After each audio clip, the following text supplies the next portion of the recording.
Natural selection tends to favour plants that can compete for light, water, and nutrients, defend themselves from being eaten, and disperse their seed over long distances.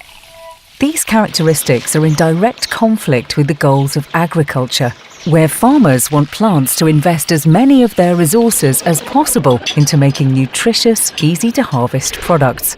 Genetic improvement has been a central pillar of improved agricultural productivity for thousands of years, with modern crop varieties being much higher yielding and generally more nutritious than their wild ancestors.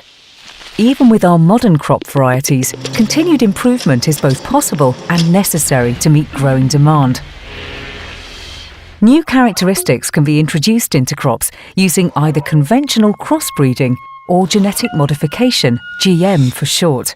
The characteristics of all living organisms, such as size, colour and shape, are determined by their genes and their interaction with the environment.